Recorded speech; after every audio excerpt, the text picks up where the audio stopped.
Ηλία, τι κάνεις? Είμαι πάρα πολύ καλά. Ακόμα καλύτερα που είμαι εδώ στην παρέα, εδώ πέρα. Να ξαναπώ, στο είπα και πριν off camera, ότι την εκπομπή την παρακολουθούμε και πόσο μάλλον η Αλεξάνδρα, η κοπέλα μου, έχει τρέλα. Και μαζί σου, να ξέρεις. Φιλιά, Αλεξάνδρα, οπότε πολλά φιλιά. Είμαι πολύ χαρούμενος που είμαι εδώ. Η μουσική πώς μπήκε στη ζωή σου? Έχει περάσει 1000 κύματα η μουσική στη ζωή μου. Από μικρός έκανα πιάνο, είχα κάπου στο γυμνάσιο. Μαζί με το πιάνο έπιασα την ηλεκτρική κιθάρα, μόνος μου. Εκεί ξεκίνησαν και οι πρώτες συναυλίες στο σχολείο. Το είχα στο μυαλό μου πάντα σαν χόμπι. Γι' αυτό και σπούδασα οικονομικά, καμία σχέση. Πολύ αργά λοιπόν έκανα το πρώτο ελληνικό τραγούδι που έπαιξε σε μια διαφήμιση και εκεί υπογράψαμε με την Cobalt Music και ξεκίνησαν όλα. Αυτό έγινε πριν μπει στο Survivor? Ναι, αυτό έγινε πριν. Πριν μπει στο Survivor. Μετά ήρθε ο κορονοϊός, σταματήσαμε τα live. Με ζόρισε λίγο αυτό. Έγραψα ένα κομμάτι στην καραντίνα, αυτό δεν είναι αρκετό. Σε μουσική και στίχους δικούς μου. Και μετά ήρθε το Survivor. Δηλαδή στο Survivor αποφάσισες να μπεις όταν ήμασταν σε καραντίνα. Ναι, και ήταν και υπέροχο. Τη δεύτερη φορά λίγο απομυθοποιήθηκε στο μυαλό μου γιατί, το είχαμε ξαναζήσει και από την αρχή λίγο ήταν τύπου πώς το περνάμε πάλι όλο αυτό. Άντε να γυρίσουμε πίσω, έτρεχε πίσω η ζωή, οπότε με ζόριζε. Αλλά έπρεπε να κλείσει ο κύκλος, να ολοκληρωθεί αυτό το κομμάτι για μένα, να κλείσει το βιβλίο που λέμε. Ήσουν πάντα όμως πολύ χαλαρός και σε όλες αυτές τις αντίξωες συνθήκες ήσουν πολύ ψύχρεμος, ήσουν ευδιάθετος, είχες έτσι ένα πολύ καλό mood, παρόλο που έμεινες και τις 2 φορές 6 μήνες. Ναι. Έτσι είσαι γενικά? Ναι, στη ζωή μου προσπαθώ πάντα, που αυτό δεν ξέρω αν είναι, γιατί τελευταία δουλεύω πολύ με τον εαυτό μου. Δεν ξέρω αν είναι πάντα τόσο καλό που λέμε, τα ωρεοποιώ όλα, δηλαδή θέλω να τα εξειδανικεύω. Όλα, πώς πήγαινε το live, τέλεια. Πώς είσαι, στα καλύτερά μου. Οπότε, δηλαδή, θα φοβηθώ ίσως να σου πω ότι σήμερα δεν ήμουν πολύ καλά. Φοβάμαι λίγο να το αγγίξω αυτό το κομμάτι. Οπότε, ναι, το αντιμετωπίζω όλα πάντα full θετικά. Να θυμώσω δύσκολα. Δηλαδή, μέχρι και στο δρόμο που κάποιος μπορεί να πάει να πέσει πάνω μου, ας πούμε, και να μου την μπει και από πάνω.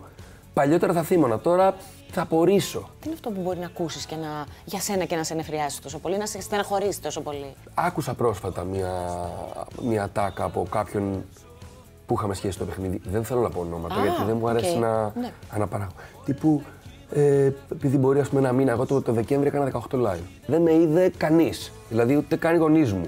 Και άκουσα μια τάκα τύπου, μας ξέχασες, μόνο μας το παιχνίδι, ας πούμε, για να κάνεις τη δουλειά σου και μετά δεν υπάρχουμε για σένα.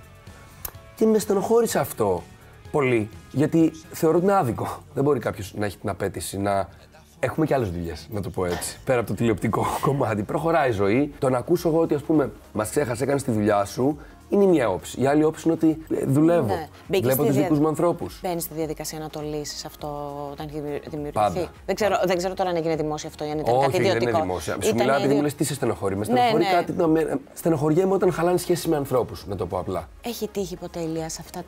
Έτσι, επειδή ο χαρακτήρας σου είναι πολύ θετικός, είσαι γενικός αυτό που λες, θέλεις να λειτουργείς πυροσβεστικά, να μην υπάρχουν, να τα λύνεις όλα. Υπάρχει κάποιος που να έχει αντιμετωπίσει αυτή την καλοσύνη σου, τη θετική σου ενέργεια, να την έχει εκμεταλλευτεί, να την αντιμετωπίσει σαν αφέλεια, να πει έλα μωρέ, Ηλίας, εντάξει, είναι λίγο αφελής ή πάντα τα βλέπει θετικά? 1000%, δεν το συζητώ. Είμαι σαν χαρακτήρας έτσι που προσπαθώ και θέλω να λύνω τις διαφορές μου πολιτισμένα, να μιλάω και εννοείται, ξαναλέω, αν δεν ταιριάζουμε, ειρηνικά να μην έχουμε τόση επαφή καθημερινή. Αλλά να μπορώ να σε δω στον δρόμο και να σου πω, ρε εσύ, τι κάνεις, πες μου 2 νέα, ας πούμε. Η Αλεξάνδρα τι λέει για όλα αυτά? Σου λέει ότι έλα μωρή, έπρεπε να μιλήσεις, έπρεπε να πεις αυτό ή είναι πιο έντονη από ό,τι είσαι εσύ? Όχι, πιο έντονη δεν θα πω ότι είναι, ίσα και αυτή βούτυρο.